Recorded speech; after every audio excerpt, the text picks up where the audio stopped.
और अब आज की सबसे बड़ी तहकीकात। मुंबई में एक भाई और बहन की मौत पुलिस के लिए एक अनसुलझी पहेली बन गई है। मौत की गुत्थी एक जहरीले केमिकल के इस्तेमाल से जुड़ी है। क्या मुंबई के भाई बहन की मौत एक साजिश है? अफजल हुसैन की ये रिपोर्ट।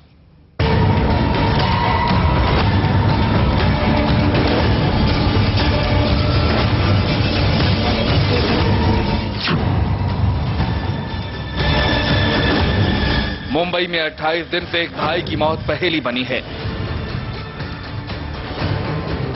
भाई की मौत के ठीक 2 दिन बाद उसकी बहन की भी मौत हो गई। 26 दिन से इस बहन की मौत भी रहस्य बनी हुई है। दोनों जवान भाई बहन की मौत की पहेली को सुलझाते हुए खुद मुंबई पुलिस भी उलझ कर रह गई है।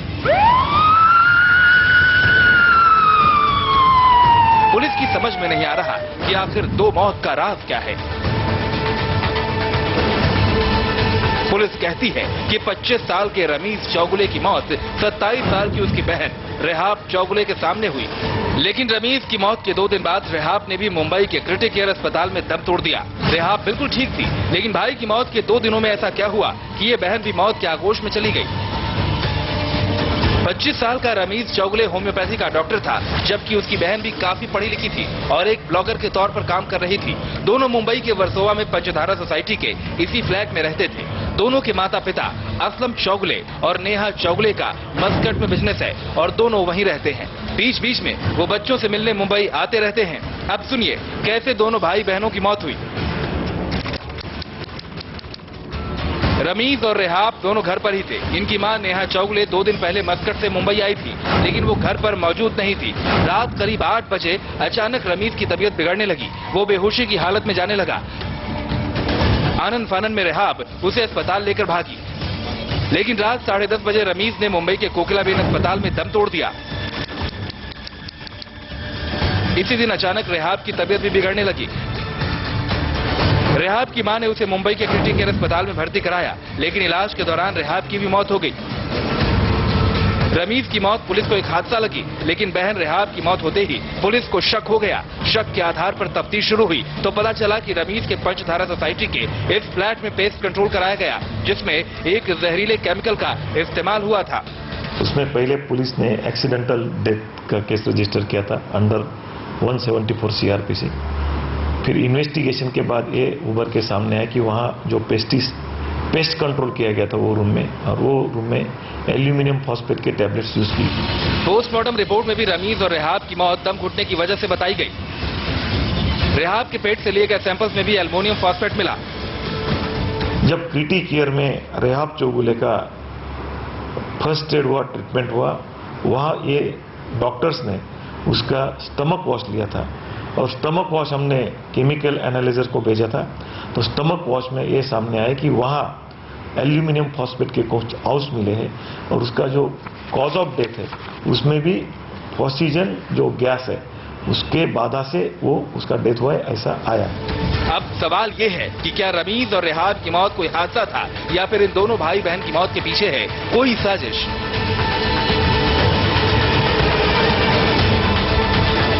शुरुआती जांच में यह मामला लापरवाही का लग रहा था, लेकिन अब जैसे जैसे तफ्तीश आगे बढ़ रही है नए नए खुलासे सामने आने लगे हैं। अब फोरेंसिक रिपोर्ट में यह साफ हो चुका है कि ये मौत लापरवाही की वजह से नहीं बल्कि एक सोची समझी साजिश का हिस्सा है। कैमरामैन सचिन सावंत के साथ Afzal Hussain, India TV, Mumbai. Forensic report में इस बात का खुलासा हुआ है कि जहरीला केमिकल बहन के पेट तक पहुंच चुका था। बड़ा सवाल यह है कि पेस्ट कंट्रोल का केमिकल स्टमक यानी पेट तक कैसे पहुंचा। क्या जहरीला केमिकल भाई बहन को किसी खाने की चीज में दिया गया था या इसके पीछे सुसाइड जैसी कोई वजह है? मुंबई में मौत की अजब पहेली। आखिर क्या राज है जहरीले केमिकल एल्यूमिनियम फॉस्फेट का? हत्या की साजिश या सुसाइड जैसा कदम? जब क्रिटिक केयर में रेहाब चौगुले का फर्स्ट एड हुआ, ट्रीटमेंट हुआ, वहाँ ये डॉक्टर्स ने उसका स्टमक वॉश लिया था और स्टमक वॉश हमने केमिकल एनालाइजर को भेजा था। तो स्टमक वॉश में ये सामने आया कि वहाँ एल्यूमिनियम फॉस्फेट के कुछ हाउस मिले हैं और उसका जो कॉज ऑफ डेथ है उसमें भी ऑक्सीजन जो गैस है उसके बाधा से वो उसका डेथ हुआ है, ऐसा आया है। केमिकल बन गया काल। रमीज की मौत मुंबई के कोकिलाबेन अस्पताल में हुई थी।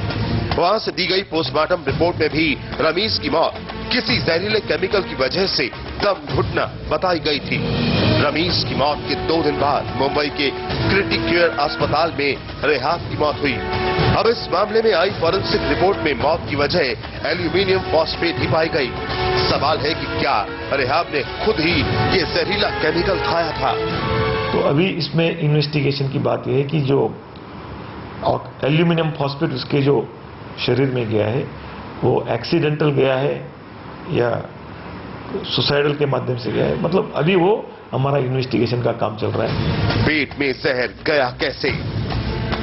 पुलिस की तफ्तीश में इसका भी राज खुला है। असल में 3 जुलाई को रमीज की मौत से ठीक 2 दिन पहले उसकी मस्कट में रहने वाली मां नेहा चौगुले आई थी। नेहा चौगुले और उनके पति असलम चौगुले का मस्कट में बिजनेस है। वो काफी समय पहले ही वहां जा चुके हैं। नेहा चौगुले ने मुंबई लौटकर पंचधारा सोसाइटी में अपने फ्लैट का पेस्ट कंट्रोल कराया था। इसमें खतरनाक केमिकल एल्यूमिनियम फॉस्फेट का इस्तेमाल किया गया था। मम्मी पापा पर शक की तलवार।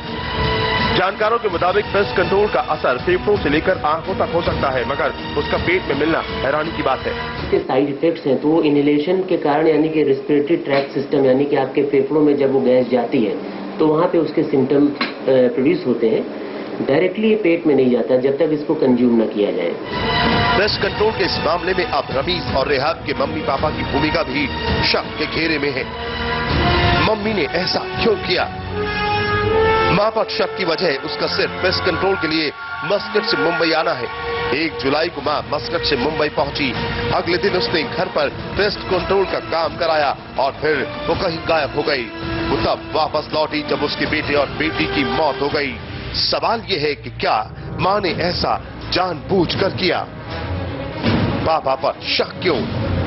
बेटे और बेटी की अचानक हुई मौत के बाद मस्कट से पापा असलम चौगुले मुंबई तो पहुंचे, लेकिन जब उन्हें मौत की वजह एल्यूमिनियम सल्फेट बताई गई तो वो देने लगे विवादास्पद बयान। बेटे की मौत पर पापा बोले डायरिया ने बेटे की जान ली। लड़का जो था वो खुद एक डॉक्टर है और वो घर पे आया शाम में और उसने अपना घर में जो लाइट खाना बनाया था वो खाया। 10 बजे उसको वॉमिटिंग और डायरिया टाइप हुआ एंड वी इमीडिएटली लाइक जो भी घरगुती करना था किए और वो एकदम सांस हुई और ही लाइट डाउन। इतना ही नहीं, पापा को जब बेटी की मौत की वजह भी एल्यूमिनियम फॉस्फेट ही बताई गई तो उन्होंने कहा बेटी को भाई की मौत के गम ने मारा। इसका तो वही कि एक तो उसको सीवियर शॉक लगा और फिर जो क्या कहते हैं हार्ट पे ब्रेन पे जो भी इफेक्ट पड़ा इस जो भी इंसिडेंट था वो उनके सिस्टर के सामने हुआ और दोनों भाई बहन के बीच में 1 साल का ही अंतर है। साथ में ही पले बड़े, सब कुछ स्कूलिंग एवरीथिंग साथ में था। She could not bear the shock. ऐसे में सवाल है कि क्या पापा ने अपने बच्चों की मौत की वजह को जानबूझकर कुछ और बताने की कोशिश की? हैरानी की बात यह भी है कि फॉरेंसिक रिपोर्ट आने के साथ ही दोनों मम्मी पापा मुंबई से गायब हो गए हैं और पुलिस उनके आने पर इस मामले में पूछताछ का इंतजार कर रही है। इस बीच पुलिस ने पेस्ट कंट्रोल करने वाले 3 आरोपियों को गिरफ्तार कर लिया है। इनमें वो महिला भी शामिल है जिसे पेस्ट कंट्रोल का कॉन्ट्रैक्ट दिया गया था। एल्यूमिनियम फॉस्फेट खास करके वेयर हाउस के लिए, रोडेंट साइड के लिए यूज किया जाता है। ये औरत जो थी पेस्ट कंट्रोल करने वाली, उसने वो घर में यूज किया गया है, उसके पास कुछ परमिट नहीं था, तो इसके लिए जो पेस्ट कंट्रोल करने वाली लेडी, उसका एसोसिएट और जहां से उसने aluminium phosphate without permit purchase किया था, ये तीनों को पुलिस ने गिरफ्तार करके रखा। ये तो पुलिस की तफ्तीश में ही सामने आएगा कि मुंबई के इन होनहार भाई बहन की मौत क्या एक साजिश है, लेकिन इतना तो साफ है कि इन दोनों की मौत पेस्ट कंट्रोल करने और कराने वाले लोगों के लिए एक बड़ी चेतावनी है। बीकानेर के बंदूक वाले लुटेरे कौन? सीसीटीवी में कैद लूट की सनसनीखेज वारदात का खुलासा एक ब्रेक के बाद। लेकिन ब्रेक पर जाने से पहले आपको बता दें, आधा देश अंधेरे में क्यों डूबा है। करोड़ों लोगों के घरों में एक साथ किसने की बत्ती गुल। दुनिया का सबसे बड़ा ब्लैकआउट। देखिए ठीक रात 9 बजे।